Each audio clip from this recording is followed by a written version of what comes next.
remember a parent saying he used to be a fan until his daughter started listening to this song. And I'm like, wow, people really don't listen to lyrics, do they?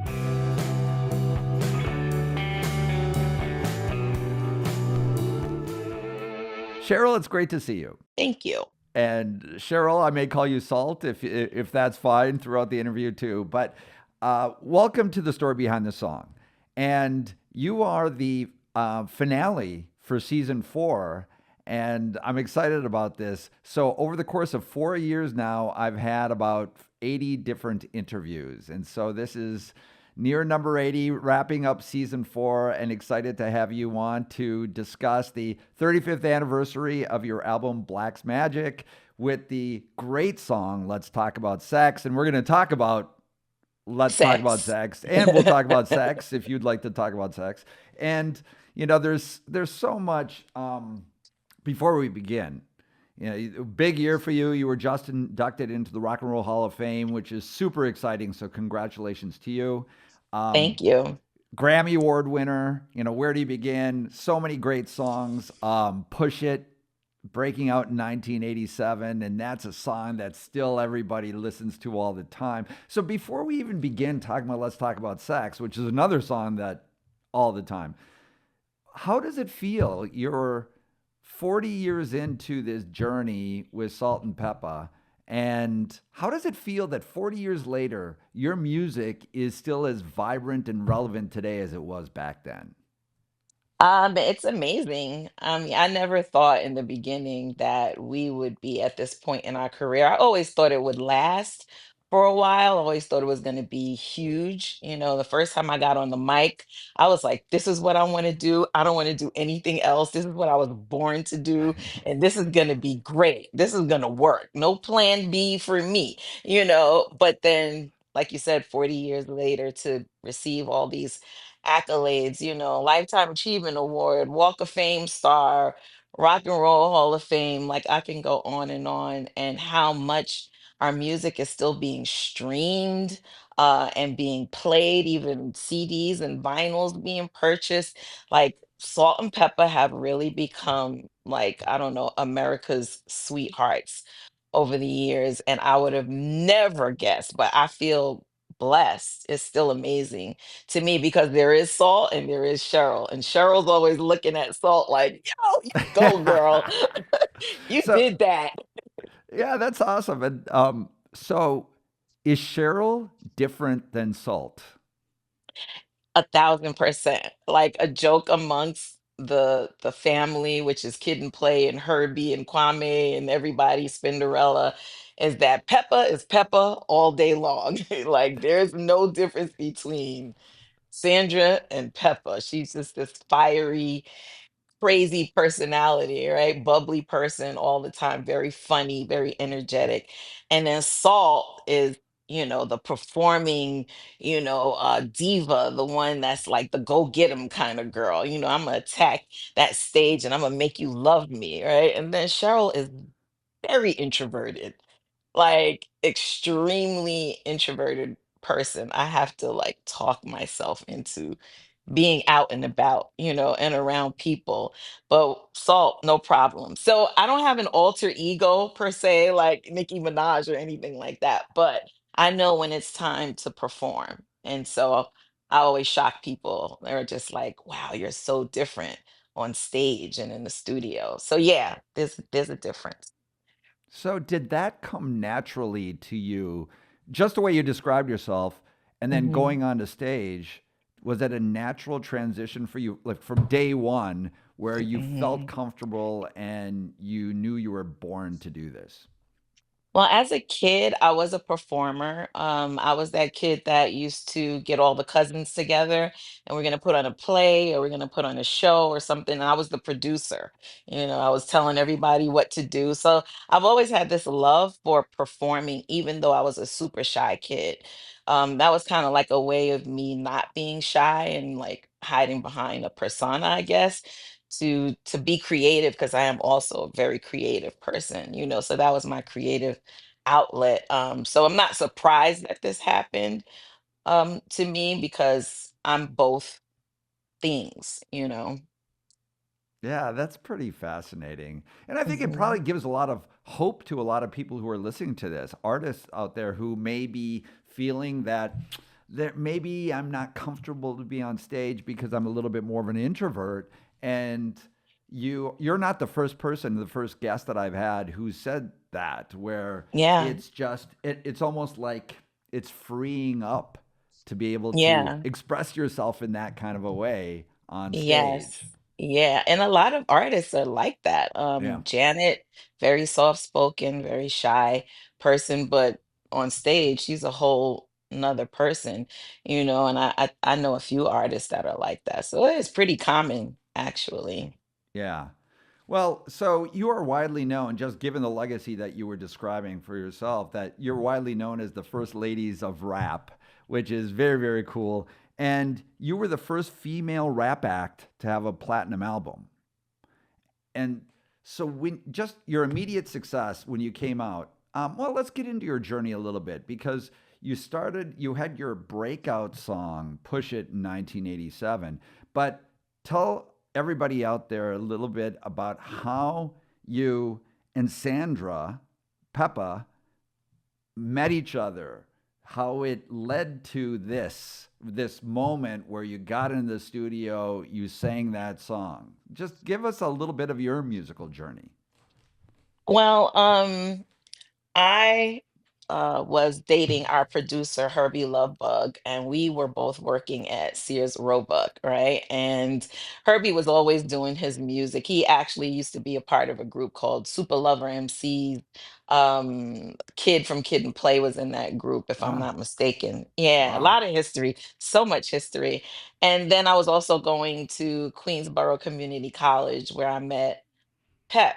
And we never went to class. Well, I never went to class. We were just we were playing spades for the most part in the lunchroom, right? And then, we meet, we become friends. We're like the yin and the yang, total opposites, but just very, very attracted to one another, curious about one another.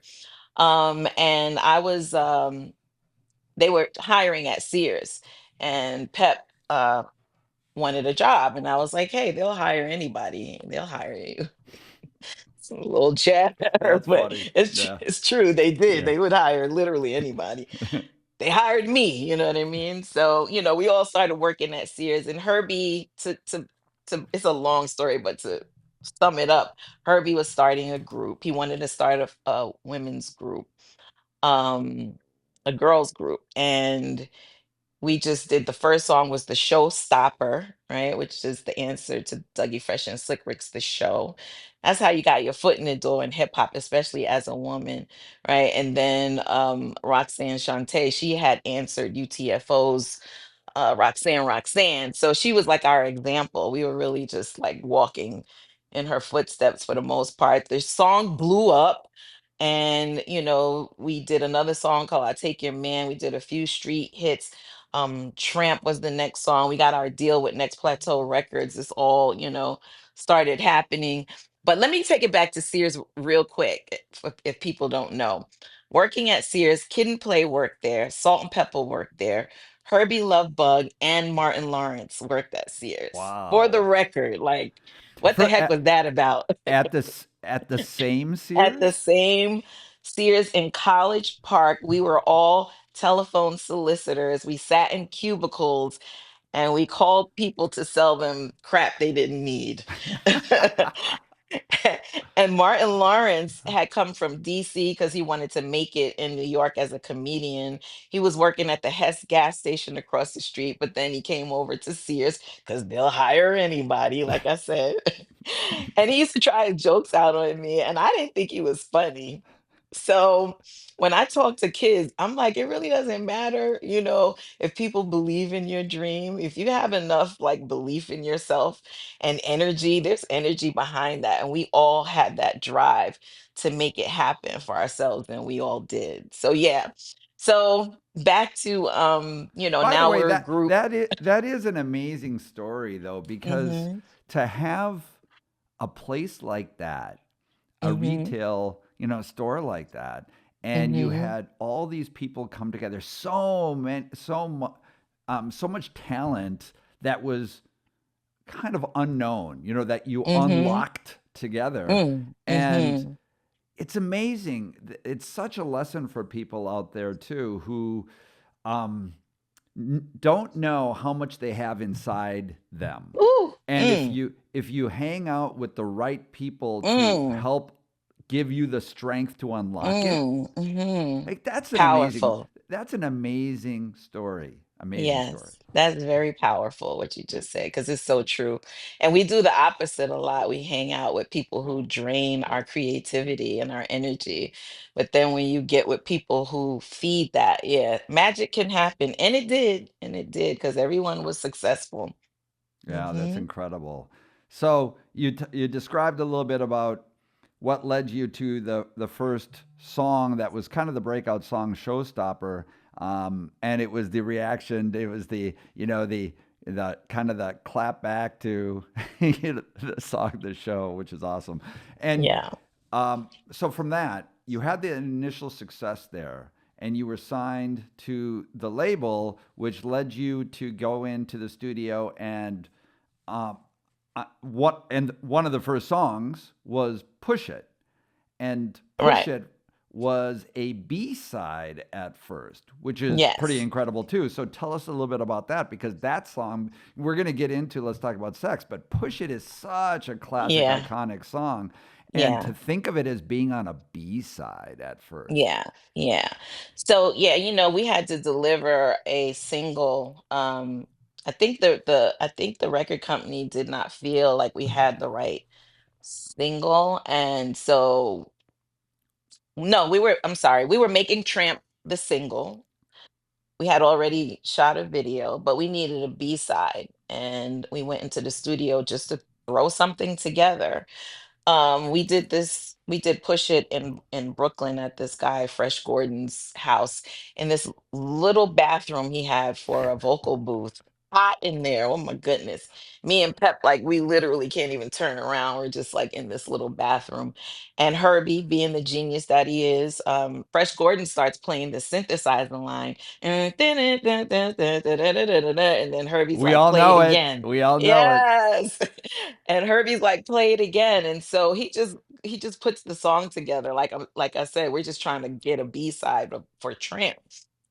Me and Pep did not like the song. We were like, this wasn't really our style, what we were used to. And uh we threw it on there. We were trying to promote Tramp, and then there was a DJ.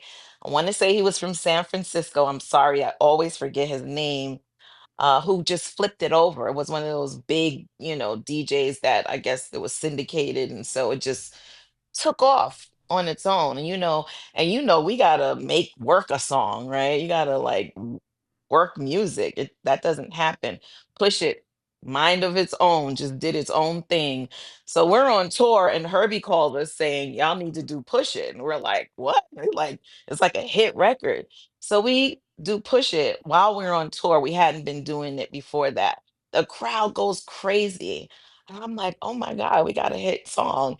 And it's the biggest Salt and Pepper song to date. Yeah. And how did that when you had that immediate success because you were still kind of young kids, right? You were Mhm. still Yeah. kind of young kids, just pretty fresh out of coming out of Sears. And so you have this, I'm not saying immediate success, but pretty fast success. It was Like, actually. yeah, You're right by saying immediate success. There was no struggle bus for Salt and Pepper. Like from the showstopper to now, people are still shocked. Like we could tour at any moment and do great numbers whenever we feel like it. And that has really been Salt and Pepper's journey. It's kind of like a meant to be kind of thing. Yeah. so as a young, still a young kid, how did that immediate success change your life and how did you react to that? Mm. Because that's got to be a bizarre feeling where I'm not saying that we're anonymous when but you know what I mean? Yeah. You're just somebody who's a a citizen, Civilian. a civilian and all of a sudden you have this breakout success. Tell us Yeah. about that, how you handled that. Um, There's a part of me, it feels like I was kind of just like on autopilot, like Yeah. almost like just sleepwalking through the whole thing because there was so much to be done. It was not a lot of time to even really like think that seriously about it until later. But in the beginning, we were working at Sears part-time, we were going to college and we were doing shows on the weekends, right? Like driving to all these places. So it was just like building and building and building, just really putting in that work, that practice, being in the studio, doing all the things. But one day I did start, I don't even think I was aware of how huge it was because we were so in it.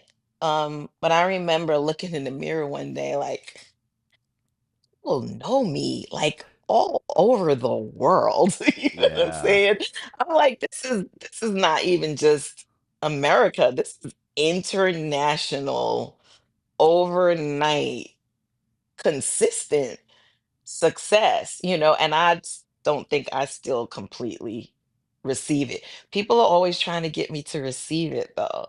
They're Yeah. like, "Do you understand? Do you Yeah. know? Do you know? Do you know?" And I'm like, "Yeah, I'm trying. I'm trying, but I've been in it my whole life. So it's not easy to get it completely." Yeah, I mean, I guess we all just kind of, with the circumstances, we adapt to what they are, but it's a pretty Yeah, amazing circumstance. it So, is. what we're going to do right now, Cheryl, is we're going to take a quick break, and then we're going to get right into let's talk about sex from your album Black's Magic that is celebrating its 35th anniversary this year. So we'll be right back with Cheryl Salt of Salt-N-Pepa. Okay, we're back, Cheryl. So now let's get into it. Let's talk about Sax from your 1990 album, which, as I said, it's celebrating its 35th anniversary, which is amazing how fast time goes. But that song does not go away. It's still with us. It still has its impact. But what was your state of mind going into the studio for album number three? Because you had immediate breakout success that we talked about. So Mhm. now it's a few years later. Do you remember, how you were and what the times were like, and whether they were kind of different for you, or tell us a little bit about that going into the studio? I don't know. I don't recall there being anything specific that I had on my mind other than getting it done. I just remember always being in the studio having to make a deadline and just getting the song done. Specifically, the album Let's Talk About Sex was interesting, because the way that the song started was, well, I remember having the conversation how the song was going to be controversial, wanting the song to be overall informative, but also provocative, like we knew we was starting trouble basically. This conversation we had with Herbie. And we started the song with, I know they ain't gonna play this on the radio, kind of as a challenge. And they played it on the radio, and all the controversy around it was it's too provocative. Salt and Pepper have young fans. Why are they making songs like this? I remember a parent saying he used to be a fan until his daughter started listening to this song. And I'm like, wow, people really don't listen to lyrics, do they? Yeah. Because if you listen to the lyrics, we're not talking about being promiscuous. We're just talking, like, why can't we just talk about sex? All the good things and the bad things, the things that need to be discussed, right? So the song obviously was a great hit, another one of Salt and Pepper's biggest hits, which led to Peter Jennings calling us and asking us if we would change the lyrics. His daughter was listening to the song and he thought it would be a great campaign if we changed the lyrics and made it informative concerning HIV and AIDS, which is something we had already been involved with. The gay men's health crisis, we used to do a lot of stuff for them. Life Beat, we did a lot of stuff for them. And so we were also concerned about the AIDS crisis, and were informed. So it was like a perfect match. So I rewrote the lyrics and made Let's Talk About AIDS, and Peter Jennings used it on his special as a learning tool, which it still is in colleges and schools and sex education, people still use that song a lot. And every time I turn around, I'm hearing it, of course, on television. And Peter Jennings, are you talking about Peter Jennings from News? Yes, the journalist Yeah, the Peter journalist Jennings, from, who he okay. passed away. Yeah, he Yeah. passed away, but he was the big Hmm. time Yeah. anchor for, I think it was ABC News back in the day. Yeah. I didn't know that he had some role in that, in inspiring or suggesting or somehow getting that part. Let's talk about AIDS when you did that public service campaign. I had no Yeah, idea. he's the one that asked us to do it because he was doing a whole special for teens Yeah. on HIV and AIDS. And they called us and asked us if we would change the lyrics and put the information because people are so ill-informed, even now, which is crazy. But back then, it was a big controversy about how it gets spread and so on and so forth. So yeah, that's Yeah, how I that mean, happens. it's interesting. You just said even people are still today, and it's so true that Americans are a lot of things, right? But it's interesting how when you go to the rest of the world, there seems to be more of a openness to talking about sex. And Yeah. there's a lot of puritanical stuff that's in the States Hmm. still. And like you said, your song wasn't about promiscuity, it was about just opening up a conversation about things. So Hmm. Yeah. let's go back to the first idea of that song. Did you Hmm. have a kind of a melody or in Hmm. mind first, or did you first have Hmm. the concept? Let's do something. Let's do something that hasn't been done before. Like tell us a little bit about just that journey of that particular song. Like, do you recall when you were together with Peppa and you were this came to all of you? Well, this actually came from the idea came from Herbie. So I Okay. wasn't there in his process of producing the song and the idea. But during the making of the song, there was a lot of conversation about how this would be received, Yeah. how it would be perceived. Is it a salt and pepper song? Is it a fit for us? Yeah, and so we collectively decided that, yeah, it would be a great fit, a great way to inform and open up a conversation. And did the three of you then work on the lyrics together? No, no, no, no. Herbie wrote Let's Talk About Sex. Oh, okay. He wrote all Yeah. of the Hmm. lyrics too. Yes. Interesting. So when Hmm. he presented that to you, were you first? What was your initial reaction? Just you yourself to that song, apart from the fact that I'm not sure it's a Salt-N-Pepa song, but just the subject matter and how it was presented. If I recall correctly, it was what I just said. It was a little bit of a concern of how it Yeah, would be perceived and whether the radio would play it, and how it fit into the our image, overall. yeah. Hmm. And so when you finished that album and you recorded it and you first presented it to people who were at the label or responsible for helping to promote it and all that, what was the initial reaction even before it went out in the public? You got me. I don't want to be lying and say I remember stuff that I don't remember. Um, yeah, I don't recall what their reaction was. But were you surprised at the reaction that it was immediately picked up and became a big song like right off the bat? Yeah, yeah. It was almost like a plan that worked, challenge radio, that they're not mature enough to play this song and they're gonna prove us wrong kind of thing. And Yeah, that's yeah. basically what happened. Yeah. Yeah, I know it's pretty amazing. So, like we were talking about, the song's journey started that way, and where you're uncertain how it's going to be received because it is Mm-hmm. very different than anything else out there. And then here we are now, 35 years later, and it's still the conversation Huge. starter. And one of Mm-hmm. the things, and my daughter reminded me of this actually. She's a huge music person, so we're always exchanging notes, Love and that.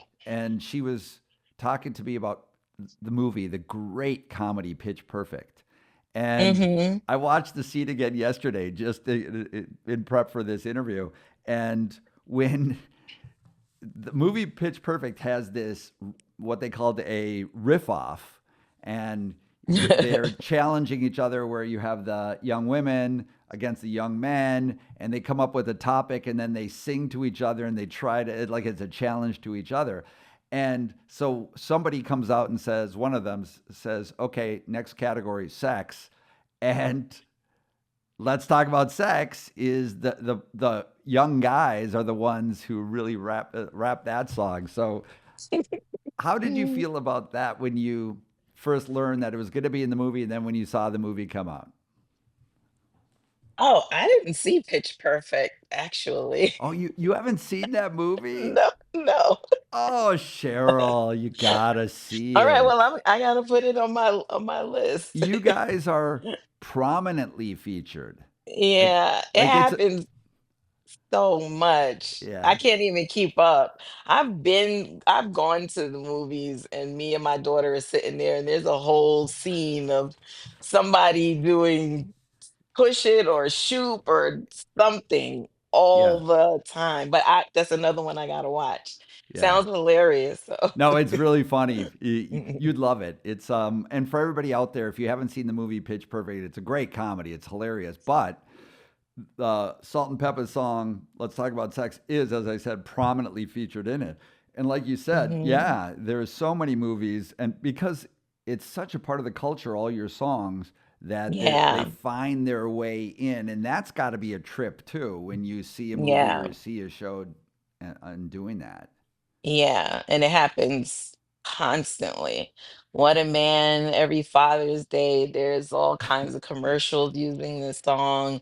Yeah, Push it, oh, forget about it. Shoot, let's talk about sex. Like I had a meeting the other day, we're going through this lawsuit with UMG about reverting our masters back and the conversation started getting really deep about the millions of streams we still get every month, like how massive our catalog is, and I didn't even completely realize it until this conversation because it was somebody like really breaking it down to me.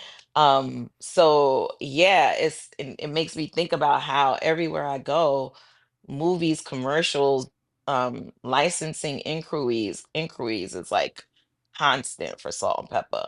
So yeah, we did amazing. We had an amazing career, and it's getting all tied up just in such an iconic way. yeah. Like we've got them all. If I turn this camera around, there's awards, Grammys, and Oh, I plaques bet. all over the place, right? And now the Rock and Roll Hall of Fame, right? And so it's like the beautiful way to wrap up a beautiful career. Oh yeah, and it's not Mhm. wrapping it up. You, Yeah. like you said at the very beginning, the demand is always there. You can Yes. decide to go on the road whenever you want to, and you're going to have big crowds who are going to be hanging out and Yes. enjoying it. I would love to see Mhm. you guys at Coachella as an example. I think that would Yeah. be a That trip. would be great. We haven't done Coachella yet, but yeah, that would be great. They need to do a whole 90s Coachella. It's like the whole Coachella is everything 90s and bring us old folks back outside. Well, it's well. First of all, I'm I'm an old folk, and I grew up with this music, and there are so many festivals now that are kind of celebrating different eras, and so you have a lot of Mhm. '80s, and so your idea of like having Mhm. '90s, and then also combining them too. Yeah, yeah. Absolutely, absolutely. But Fire. so the idea is out there, everybody. So Coachella, let's demand it. Let's demand it.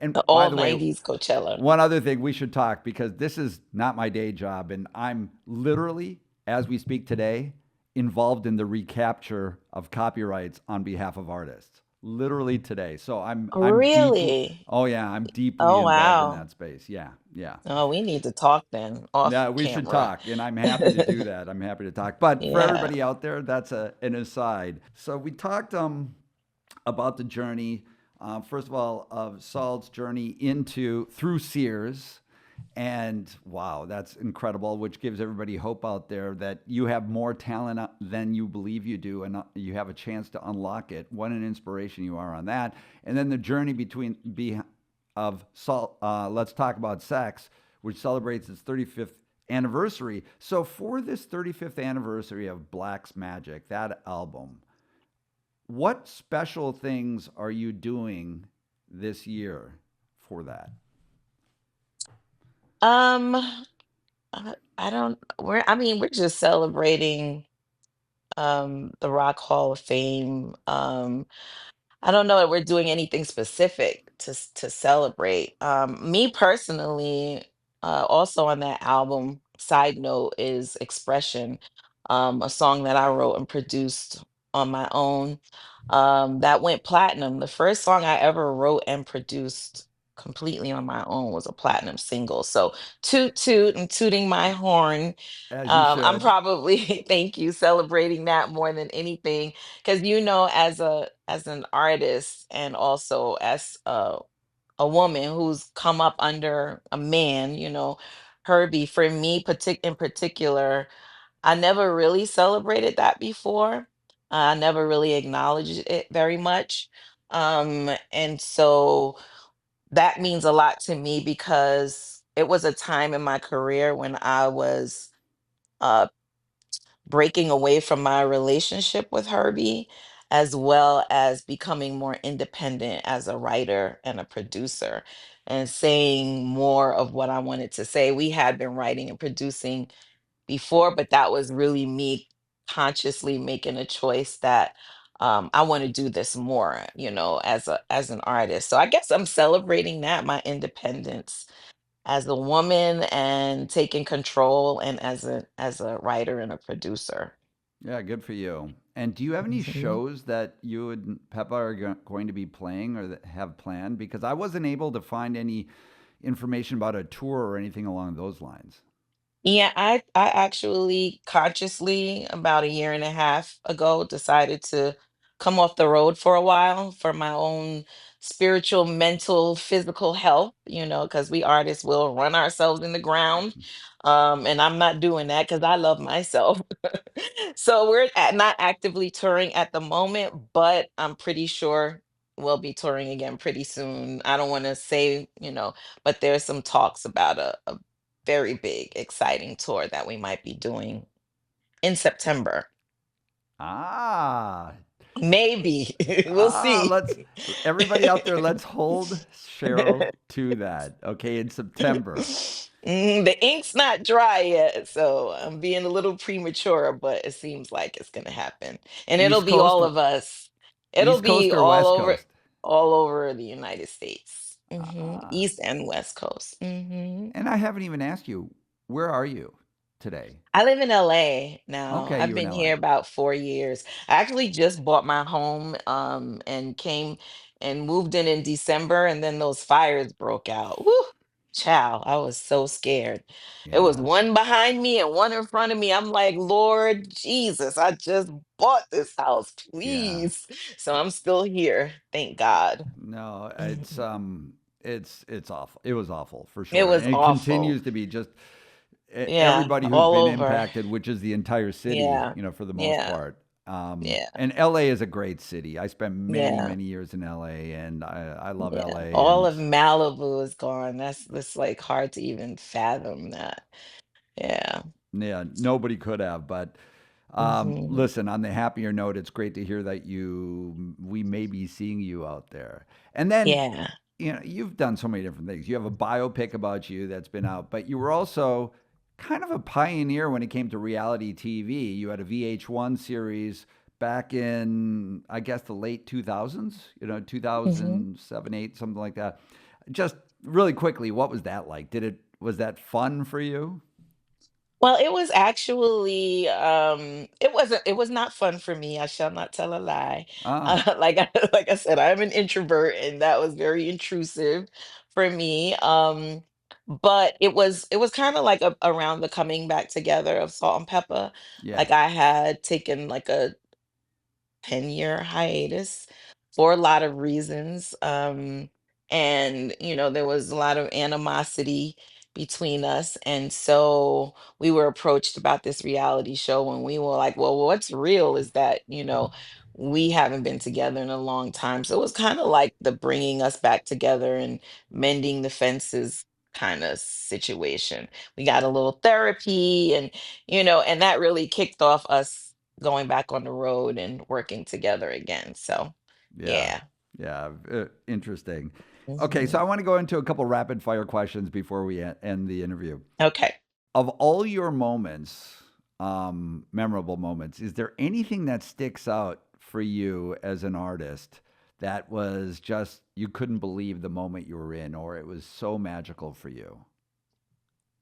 Oh, winning the Grammy for sure, and performing at the Grammys. We did this incredible medley of songs, and we had boycotted the Grammys years earlier. Oh, this is rapid fire. I'm sorry. No, Yeah, that's when okay. it No, no, okay, no, yeah, no, yeah. no. Okay. Please. Yeah, we had boycotted the Grammys with Public Enemy, Will Smith, years earlier because they were not showing the rap category. So then cut to scene two to be able to receive an award and to be one of the people who kind of kicked off, the boycott was incredible. If you go back and look at it, we were like finished performing and then they called our names and we ran to the wrong podium and then we ran back to the other podium and oh my God. That was Yeah. surreal. And hearing our record on the radio for the first time back in the day was, yeah, my heart can race just thinking about it. That's how excited that was, Do you exciting remember that where you was. were when you first heard that on the radio? Yeah, me and Pep, back then you could only hear hip hop on the weekends, right? And so we had Marley Marl, this DJ in New York. Herbie had given him the record, and Herbie was like, he said he's gonna play it. And so every weekend we're tuning in and no play, and we tuning in and no play. And so this particular weekend, me and Pep cruising down the boulevard in Queens, and then it comes on, please, please, please don't stop. Is it real? And we're like, they playing the showstopper. We went crazy, just celebrating. Pep gets out the car, literally puts it in park in the middle of Guy Brewer Boulevard, jumps out the car going, they're playing my song on the radio. And I'm like, get back in the car. So I want to hear the song. Like, girl. Yeah. So yeah, that was the biggest probably. And Hmm. well, and that I can only imagine what that must feel Mm. like as kind of a young kid and you hear your song on the radio. Wow. Incredible. It's Wow, like that you won $10 million. That's what I, it feels like. Because I in your mind, it's like we're gonna make big hit records. We're gonna be stars. We're gonna make money just from that one song getting played. This is what's going on in your mind. And it yeah. happened. So yeah. And then what is it like when you told us a little bit about the Grammy Awards and when you perform there? When you're performing in front of all the greatest musicians from around the world, what is that like? What is that like? Surreal. Do you get any nerves or not at all? In the beginning, oh yeah, we used to get nerves. And I still get a little bit of nerves, but I know what I'm doing. So, practice makes you and experience makes you less nervous. But in the beginning, yeah. I mean, we were so young. We were meeting people like Stevie Wonder and Whitney Houston and Prince and like all these people that we grew, Michael Jackson, like, just being kind of thrusted into that scene. And then we're overseas and we're getting plaques in Germany and they're giving us dinners in Austria, and it's just like, truthfully, like, to be really transparent, it felt like I was living in somebody else's world. You know what I mean? I didn't really have time to be excited. It was just so shocking Yeah. to us. It's just such a culture shock traveling, but it was also like, this is happening so fast, I can't even catch up, right? And then there's times that I'm thinking, we're getting these plaques and we have all this international success and they're celebrating us and the record company's giving us Cartier watches. And I'm like, I'm still living at home with my mom and dad. So that's Yeah. going on in your mind too. You're looking around like, but where the money at? Yeah. Oh, I bet. So yeah, so yeah, Because you all know the that good money's stuff. going someplace. Somebody getting the money, especially I went and looked up how much that Cartier watch was. I'm like, this is a $12,000 watch. Yeah. But where's the money at? So yeah, that came with time, of course, of Yeah. figuring out the business and how it works. Which is so important for all artists out there is to understand the business from day one. Yeah. And it's the hardest thing for an artist to do because we want to art. We don't want to do math. It's Understandable. true. hmm So, to wrap things up, who's on your playlist right now and what artist do you respect today? I did the BET Awards recently. I performed with Kurt Franklin because I did that 8 bars on Stomp, and I got to see Leon Thomas, who is doing really great right now. I respect that he plays an instrument, that his music is still very musical. I think we've been losing the art of music, and he's a young man who's make he's hitting real hard right now. So I would say him. I don't really listen to a lot of new music. I listen to a lot of 70s, 80s, and 90s music like constantly. Kind of the 2000s is where I kind of dropped off. So I'm still Sade and Oh, like, yeah. great Oh, artist. Luther Vandross, and I go back to Al Green. Like I'd stay in that zone. Brings me peace. And gospel music I love a lot too. Listen, it's a great zone to be in. It's a wonderful Yes. zone to be in. You named so many wonderful artists out there, and you to wrap up season 8. What a great way to do it. The energy that you have, but also the energy of your songs that continues to pump through all of our veins. And whenever we hear the songs, even though I've been around the block a long time, can't help moving. You just can't help moving. Yes. Yes. Love Which that. is we need that kind of energy, especially today, right? Yes, we do. Oh, the positive energy. On my page, the only salt on IG, DA only salt. I'm pumping positive energy out because boy, do we need it. So true. We need to be taking care of our mental, physical, and spiritual health right now. We need to be prioritizing that because the scrolling and all the things that's going on is like making people crazy. So yeah. Stay sane. And thank Stay you for safe. having me for your finale. I'm the headliner. I appreciate You are the that. headliner. 100% you're the headliner. And we look forward to seeing you headlining later on, hopefully this year in September. So great to see you. Yes, me too. Thank you. Yeah, thanks for being a guest on our show.